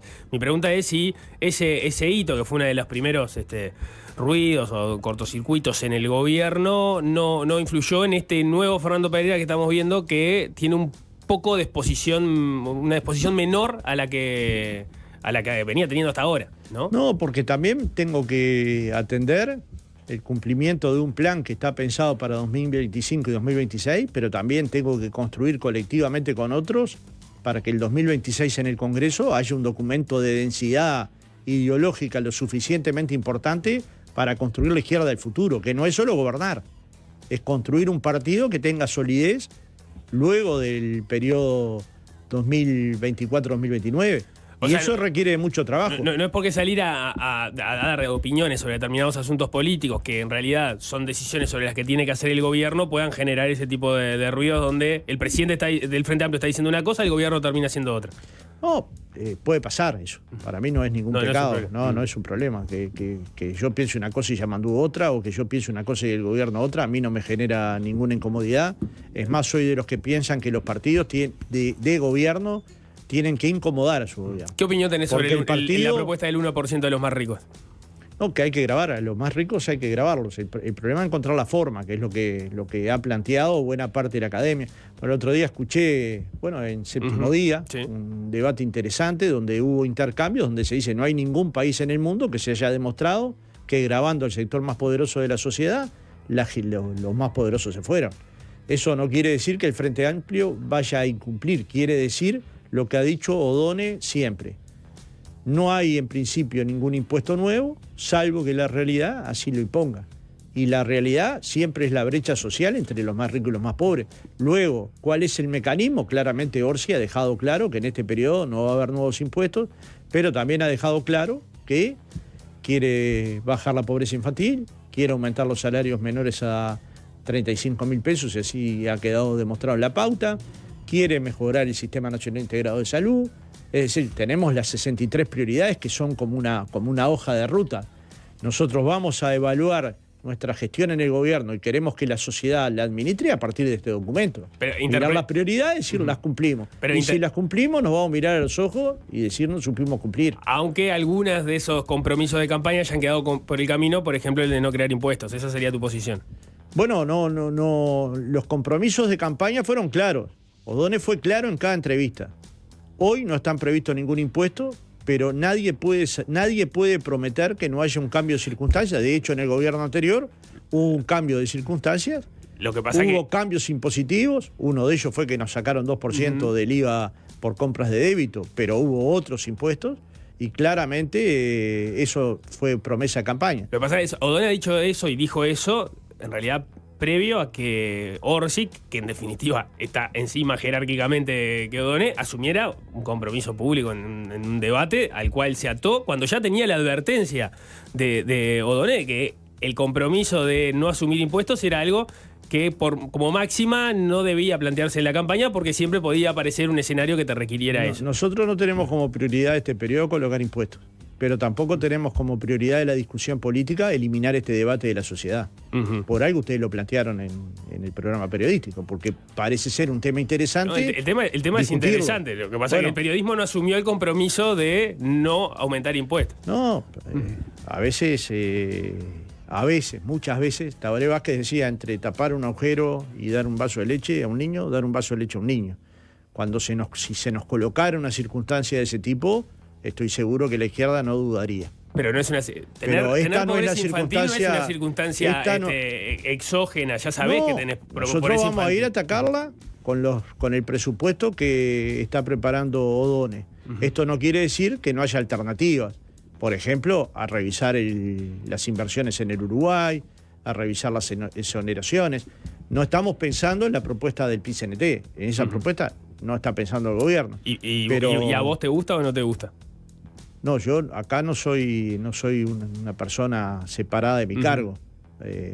A mí me parece que los movimientos sociales planteen alternativas, siempre es bueno. Pero ya hay senadores del Frente Amplio que se estarían Por sumando, supuesto, ¿no? pero siempre es bueno democráticamente. Luego somos conscientes de la promesa de nuestro presidente y somos conscientes de que hay que apegarnos al programa y apegarnos a nuestras promesas.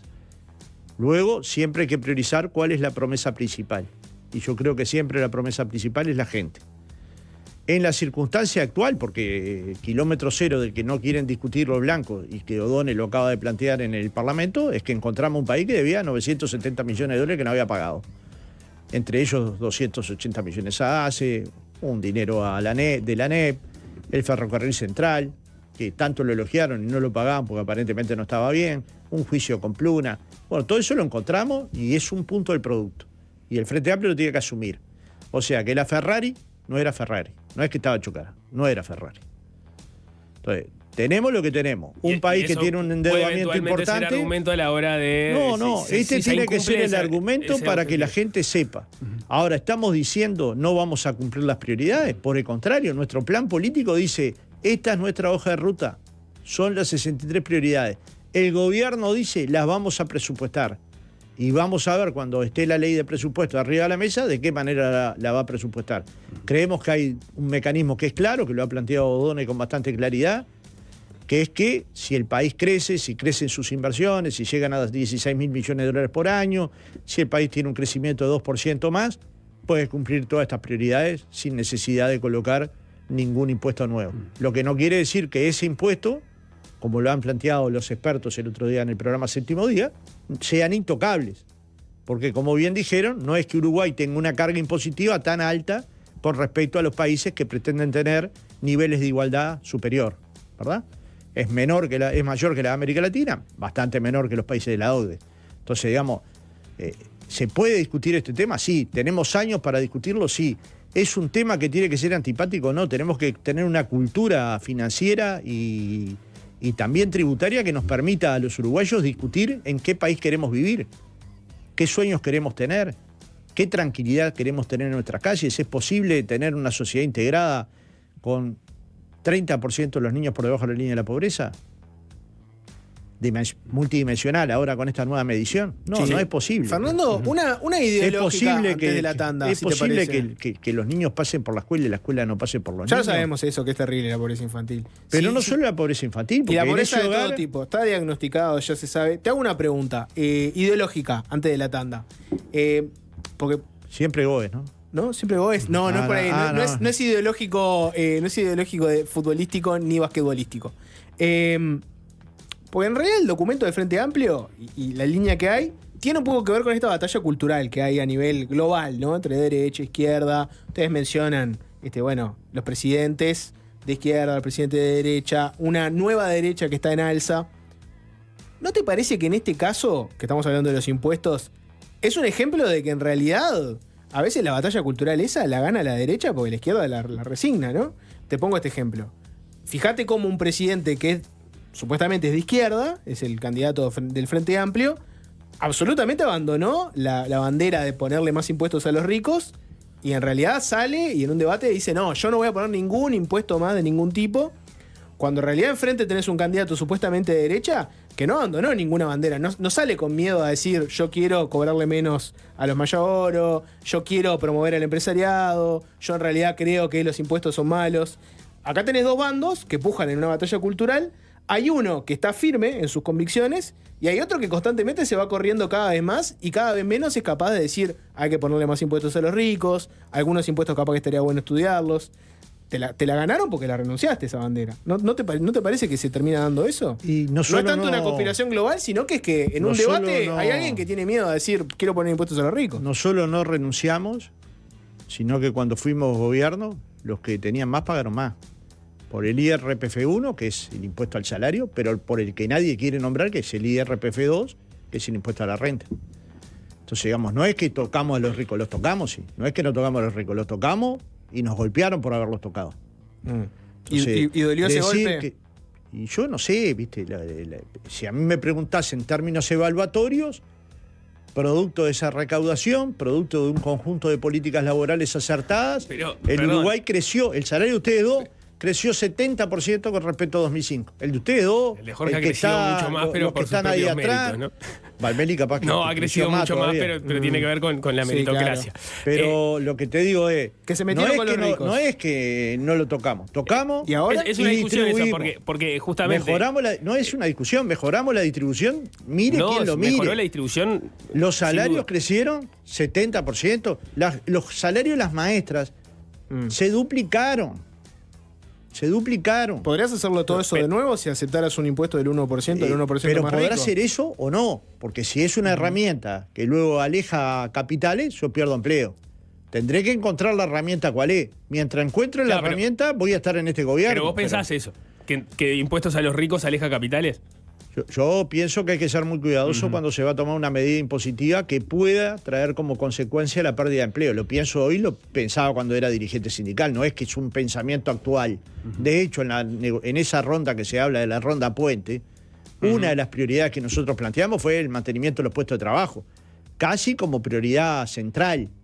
Y estaba bien plantearlo, porque ahí descolgarse de su lugar de trabajo hubiera sido una gran calamidad para los trabajadores uruguayos. Y esto obviamente mereció discusiones, pero defendimos esta posición y fue mayoritaria dentro de la organización a la que pertenecía. Si lo pertenecía, si en ese momento tenía esa posición, hoy tengo la misma. O sea, hay que ser cuidadosos cuando se va a aplicar impuestos. ¿Está prohibido el debate? No está para nada prohibido. ¿Hay alguna decisión que vaya a tomar el gobierno en estas horas? Ninguna. No está prohibido, pero está laudado. Es un debate inútil cuando el presidente ya dijo no pongo más. Es inútil cuando ya utilizamos un instrumento que fue criticado por la derecha uruguaya de distribución, como el IRPF1 e insisto, el IRPF2, y llegó la derecha al gobierno y no lo cambió. Vos decís que podría ser... Y no lo cambió. Vos decís que podría ser que usen un impuesto que ya está y ajustar algún parámetro. Y siempre eso estuvo planteado. Eso está. Y está planteado. No quiere decir esto que el gobierno lo vaya a hacer, porque yo no soy el gobierno, yo soy el partido del gobierno, pero no tomo decisiones de gobierno, ni nombro ministros, ni hago actos administrativos, ni sugiero actos administrativos. Doy opinión política sobre los temas que yo creo que ameritan. Vos decís que está laudado porque el gobierno pasado no lo cambió y eso, digamos, los cambios fueron pequeños, es verdad, pero está laudado porque, entre otras cosas, porque hay una definición desde la reforma tributaria de que se grava la renta, por ejemplo, de las personas físicas, y se graba bastante menos en realidad las rentas de capital. Y se graba muy poco el patrimonio. Esa es la discusión que se quiere plantear ahora, que de alguna forma está corriendo por izquierda el consenso que hay sobre la política no es que tributaria. No dimos salto, como decía Valmeli, ideológicos en el que gana más paga más y el que gana menos paga menos. Gana Uruguay, el que gana más paga más. Y el que tiene más también paga más que el que tiene menos. Vos decís que esa batalla cultural la ganaron. Bueno, por lo menos la disputamos y tenemos que seguir disputándola, pero en el campo de las ideas, que es como vos lo planteás. Esto es de ideas. ¿Puede mantenerse los niveles de salud, de educación, de bienestar social que tiene Suecia sin su tasa de impuestos? No. ¿Puede el estado de bienestar de los países de la OCDE mantenerse sin su tasa de impuestos? No. Entonces, como bien decía los economistas en ese debate, finalmente es absurdo pensar en los países del socialismo real porque esos no precisaban impuestos. Precisan impuestos los países que vivimos en un régimen capitalista. Y esa imposición tiene que ver después con tener escuela de calidad, atención a las personas de vulnerabilidad de calidad, atención a la salud de calidad. Nosotros construimos el Sistema Nacional Integrado de Salud. Cuando yo era un niño, si no tenías plata para la mutualista, que era mi caso cuando era niño, que destituyeron a mis padres, iba con una tarjeta de pobre. De las cosas más duras que uno piensa le debe poder pasar a un niño ahora, si le tuviera que pasar. Para acceder a un teléfono tenías que llamar a un diputado del Partido Colorado. Cambiamos el país, democratizamos el acceso a los bienes, democratizamos el acceso al empleo público. Hoy hay ventanilla pública, hoy te podés anotar para ingresar al BRO porque están las publicaciones hechas, o a cualquier organismo del Estado. Y eso es innegable que pasó. Y este proceso de gobierno que Yamandú lo denominó la revolución de las cosas simples, están sucediendo esas cosas simples. Y las estamos comunicando. Y la gente las va a ir captando. Y cuando la gente vea que el cambio real es el que le modifica la vida, es el que le permite entrar a un teatro, es el que le permite leer un libro, es el que le permite al niño ir a la escuela y tener una mochila igual que todos los niños, es el que le permite ir a salud pública y tener los medicamentos, no que te sellen atrás medicamento existente como pasó prácticamente en todo el periodo pasado, la gente va a tomar una decisión. Hacemos una corte, pausa. ¿no? Sí, tenemos que hacer un corte. Seguimos conversando después con Fernando Pereira. Es fácil desviarse.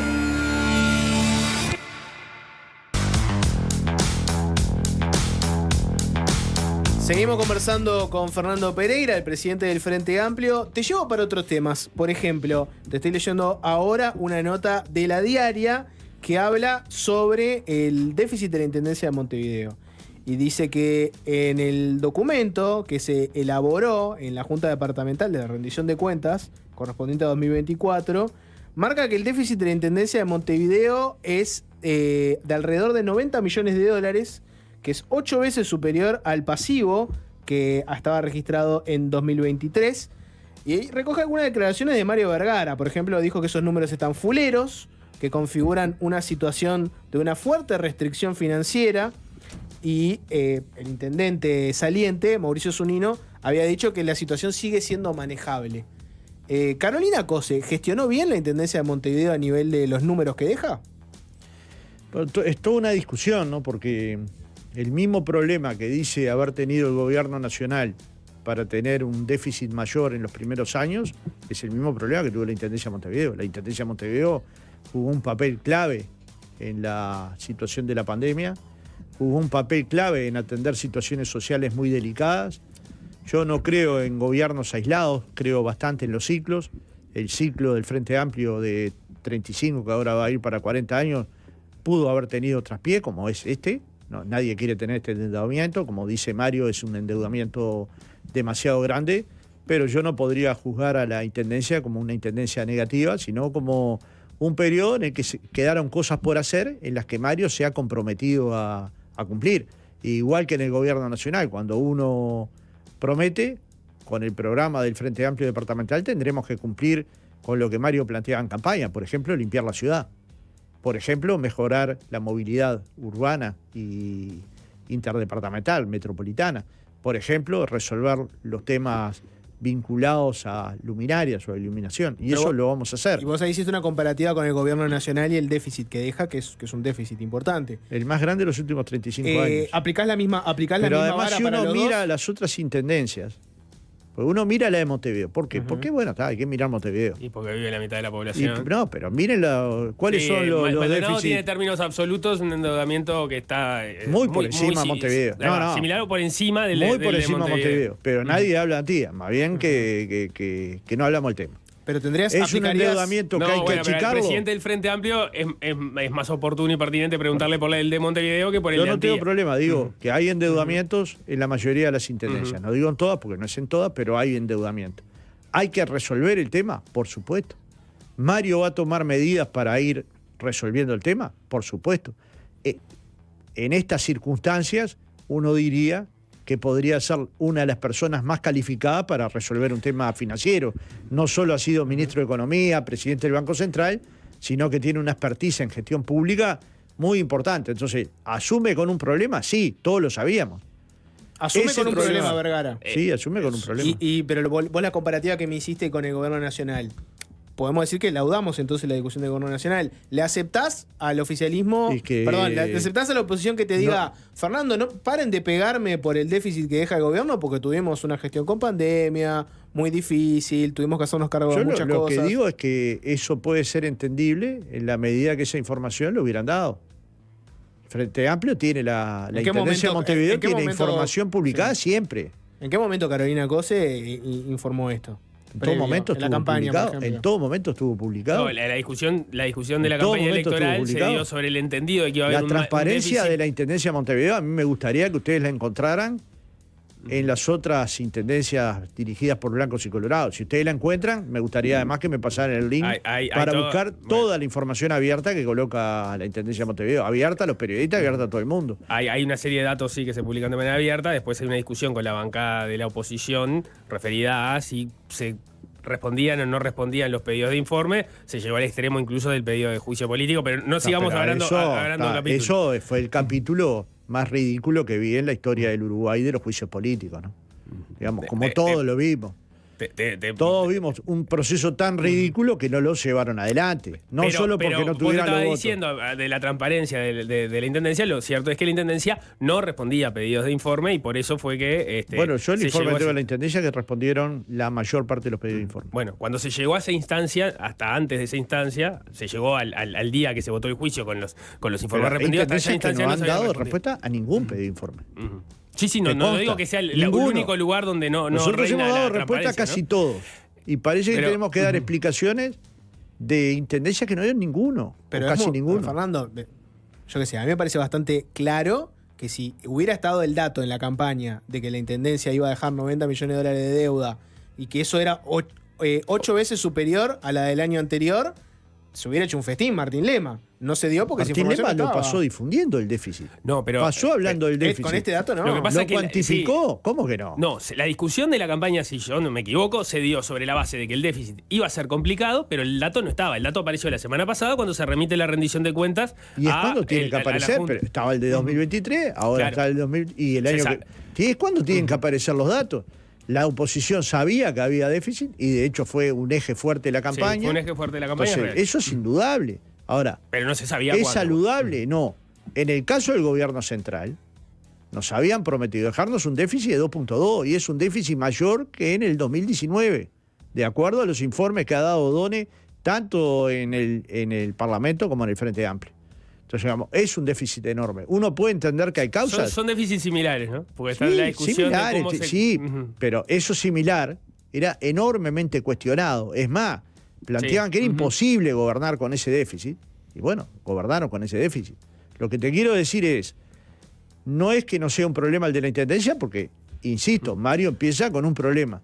Creo que tenemos las políticas adecuadas para salir rápidamente del problema. Mi pregunta es más, vos en calidad de presidente del Frente Amplio en el momento que se dio esta elección departamental, ¿se tomó algún recaudo de parte del Frente Amplio de que no se den situaciones como las que se vienen dando, sobre todo en el último periodo, pero se dieron en dos se elige un intendente, el intendente renuncia porque tiene otras pretensiones políticas, queda, bueno, en el caso de Martínez quedó el tercer suplente con respeto hacia Cristian Di Candia, que tuvo que aguantar el mostrador, pero ni siquiera no era el primer suplente, no era el segundo suplente.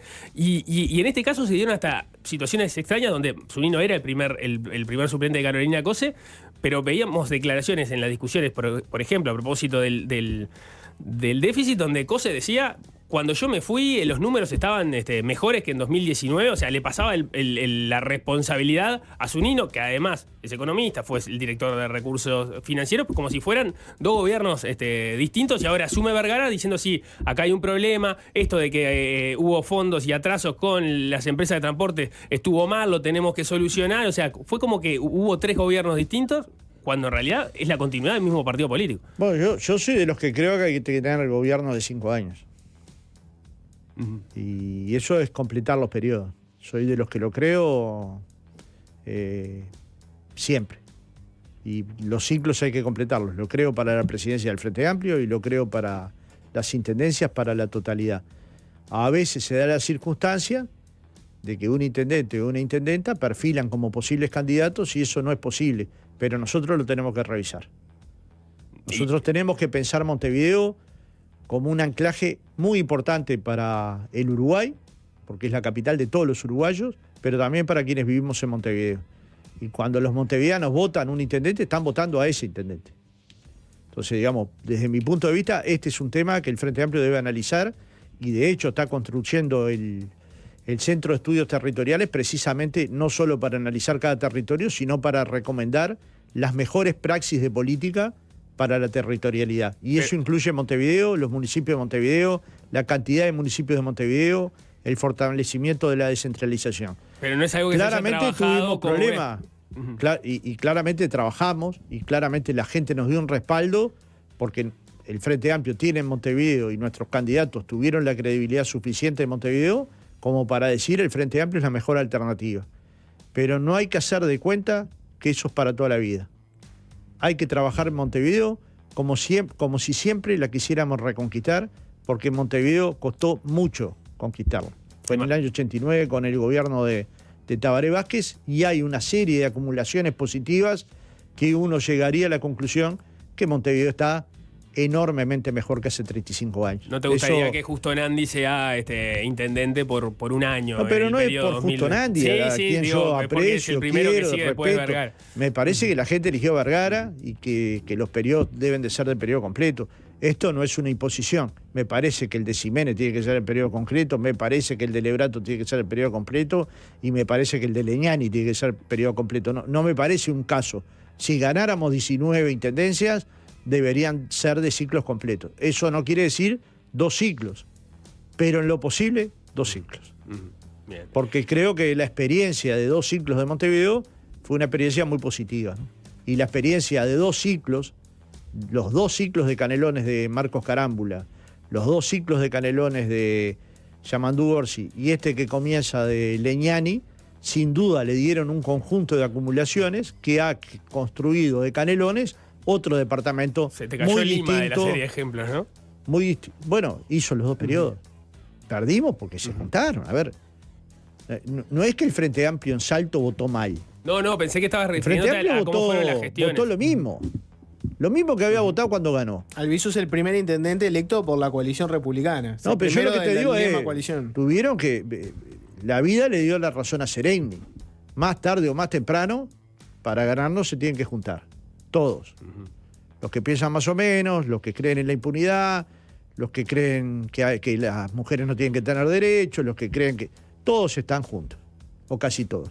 Bueno, la vida los obligó a juntarse. ¿Por qué? Porque el Frente Amplio es el partido más grande del año 99. Es decir, tiene 25 años siendo el partido más grande en todos los periodos electorales. Esto que pasó en Salto, que hay que analizarlo y hay que analizarlo con calma, no es que el Frente Amplio se desbarrancó. El Frente Amplio votó igual. O sea, si hubiera existido una elección igual a la de 2020, hubiera ganado el Frente Amplio. Ahora, este es un escenario que llegó para quedarse. Y ese Centro de Estudios Territoriales tiene que estudiar un modelo electoral que va a ser diferente al que hemos visto hasta ahora. Eso, con el tiempo, creo que va a favorecer a la izquierda uruguaya. Bien, otro de los cruces polémicos que hubo en estos primeros meses de la gestión de Yamandú Orsi tuvo que ver con el anuncio de una designación de Carolina H. como embajadora. ¿Qué pasó? Que el Frente Amplio en el periodo pasado criticó fuertemente la entrega del pasaporte de Marcet. Se llegó a decir, mintieron en el Parlamento, hablando de las autoridades que fueron al Parlamento a dar explicaciones y no dijeron toda la verdad sobre los chats que habían intercambiado. ¿Qué pasó que después de eso, ahora Carolina H. está apta para ser diplomática? Bueno, lo primero no es que dijimos que mintieron en el Parlamento. Mintieron en el Parlamento. ¿Carolina H. mintió en el Parlamento? Todos mintieron en el Parlamento. ¿Por qué poner de Porque diplomática el a una acuerdo persona que de 20 mintió? personas adentro de la casona del Prado, ustedes lo deben de tener mejor documentado que yo. Pero se saben quiénes fueron los asesores en comunicación, quiénes fueron los dirigentes políticos, quiénes fueron los ministros presentes y finalmente cómo decidieron no solo mentirle al Parlamento, sino después romper un documento público, que en mi país es un delito. De acuerdo a las consideraciones de los juristas que yo consulto, es un delito. Para Y lo separar, rompieron. simplemente para no darlo desordenado, te estás refiriendo a una reunión que se dio en la previa de la interpelación. Creo que ni siquiera hay que remitirse a la reunión porque la interpelación está subida y uno puede ver si lo que se dijo ahí se corresponde o no con los intercambios que había entre Maciel y H. Lo otro pasa mucho después, que está bajo investigación de la justicia. Si se rompió o no se rompió un documento y si se implica Lo que no o no. está en duda es que desapareció. Sí, lo que no está en duda es que nunca se presentó Lo que no está en duda que, no está. el ministro Bustillo le dijo a Carolina H que perdiera el celular. Hay cosas que no están en duda. Sí.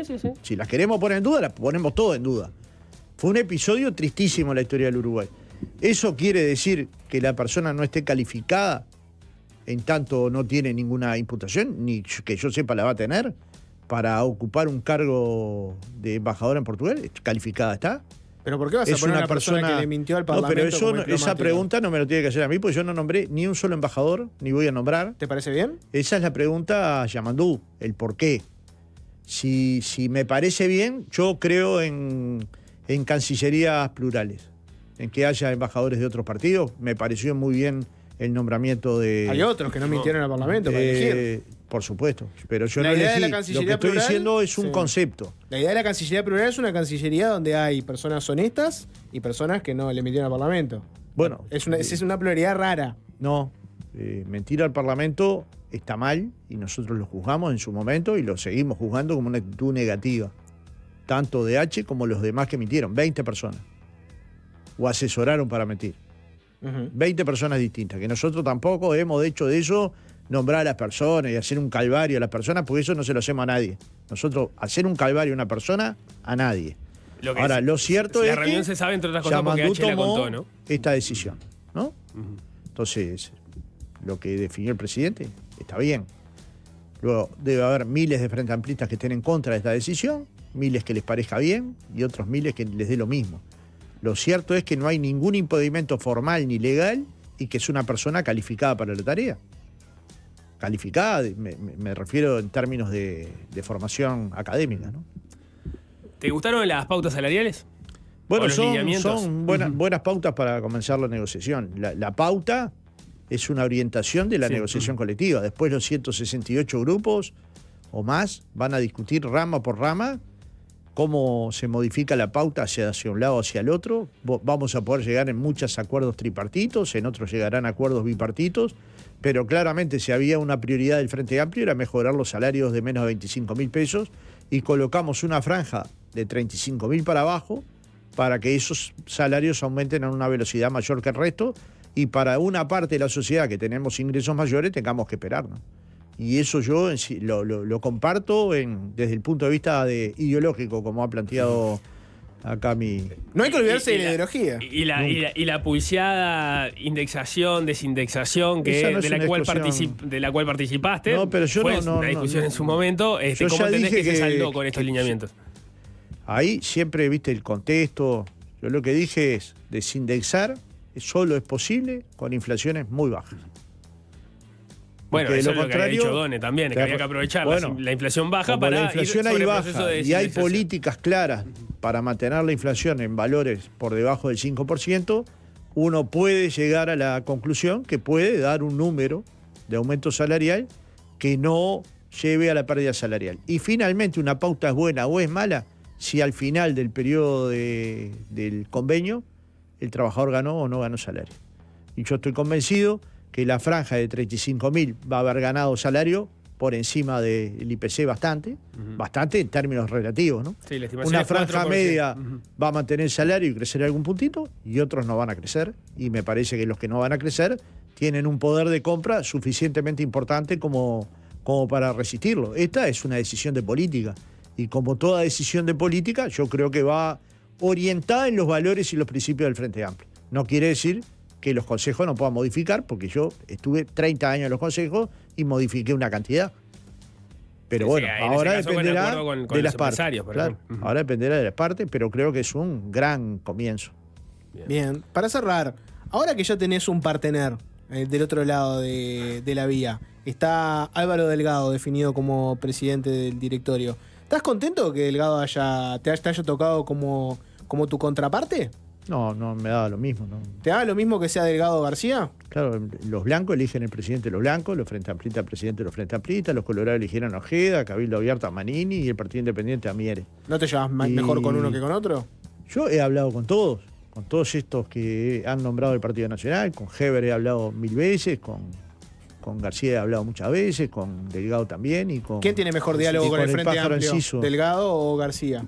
Esa idea que se instaló de que Delgado es más dialoguista con el Frente Amplio y que Javier García es palo y palo, ¿es correcta? Y a veces son acciones políticas, viste, que van en dirección a los consejos internacionales, esto que viene, de que hay que tener una parte de los partidos polarizada, porque esa es la manera de ganar el descontento de aquellos que son antipolítica, y eso termina arruinando los sistemas republicanos, como vemos en la Argentina, digamos, ¿no? De forma tal que cualquiera de los cuatro, yo creo que son personas democráticas.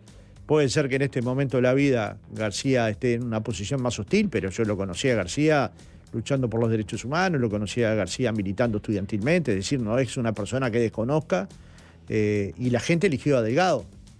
Y es una persona que conozco no sé hace cuánto tiempo, pero más de 35 años, con la que hemos dialogado tanto en el gobierno, cuando me tocó ser dirigente sindical, como cuando era dirigente sindical y él no era parte del gobierno, pero venía a los actos del 1 de mayo, nos llamaba, conversábamos. Si nada cambió, ese diálogo no se debería haber interrumpido por ningún motivo. Es más, los diálogos entre líderes partidarios no deberían ser rotos por ninguna opinión del otro, por ninguna, salvo que sea ofensiva o atacante, porque hay algunos legisladores que mandan a callar, como decía, amenazan a pelear. Bueno, eso no es política, eso Pero es, si sacás eso es otra toma. Si sacás el izquierdómetro, ¿no? Y seguramente los dos te den de derecha para vos, el izquierdómetro de Fernando Pereira.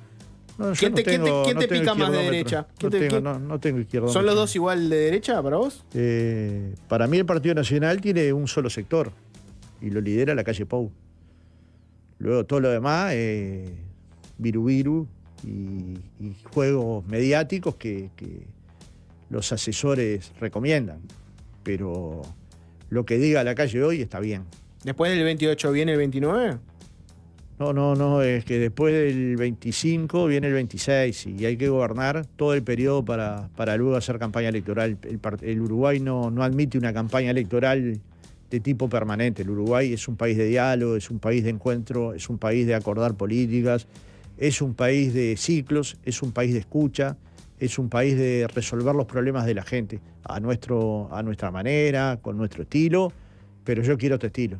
Yo quiero que la diputada de La Valleja vaya a la asunción de Ximénez y nuestros diputados vayan a la asunción de los intendentes blancos y colorados, y Yamandú haya ido no solo a intendencias frente amplista, sino a otras, igual que el resto del gobierno. Yo quiero ese país. Que la derecha es fuerte, me refiero no solo en cantidad de votos, sino es una derecha ideológica. La nuestra no es una derecha blanda, no es una derecha blandita desde el punto de vista de las ideas, la izquierda tampoco. Ese es un país que vale la pena vivir. Este es un país que vale la pena vivir, que vale la pena construir los sueños.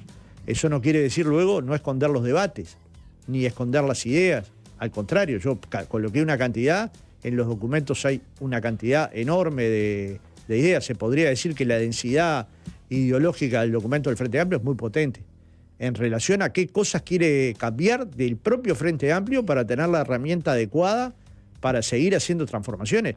Y eso hay que atreverse, porque en una fuerza política exitosa, ¿por qué cambiar? Porque el Frente Amplio como modelo político no hay duda que es exitoso. Tiene 54 años de existencia, va a llegar a 58 cuando terminemos la elección y va a haber gobernado 20. Va a haber gobernado Montevideo 40. Va a haber gobernado Canelones 25. Quiere decir que es un proyecto político exitoso de la izquierda, probablemente el más exitoso de la izquierda latinoamericana. Pero ¿por qué modificarlo? Para seguir siendo un modelo en el que la gente crea, en el que la gente participe, en el que la gente aporte sus ideas, en el que la gente sea parte del cambio. Por eso la importancia que le damos en el documento al vínculo entre el gobierno, el partido y la sociedad. Y la sociedad es el movimiento sindical, es el movimiento cooperativo, es el movimiento estudiantil, pero también son los productores, también son los vecinos organizados en un barrio, también son las policlínicas, también son las comisiones de fomento de los centros escolares. El pueblo se organiza, los clubes de fútbol, los clubes deportivos, la gente se organiza de mil maneras. Uh-huh. Y el Frente Amplio siempre cerca de la organización, porque no hay izquierda sin organización. No hay izquierda sin fuerzas vivas empujando los cambios. Podrá haber partidos de izquierda, pero no hay izquierda gobernando sin que la gente participe de ese gobierno, que es lo que estamos tratando de lograr. Entonces, ese documento invita a esto. No invita a estar todo el día polemizando sobre los costados de un cuadrado, sino más bien polemizando sobre las ideas que el país tiene que tener para desarrollarse y para que la gente se desarrolle. Bien, Fernando Pereira, presidente del Frente Amplio, gracias por haber venido. Un placer. Muchas gracias.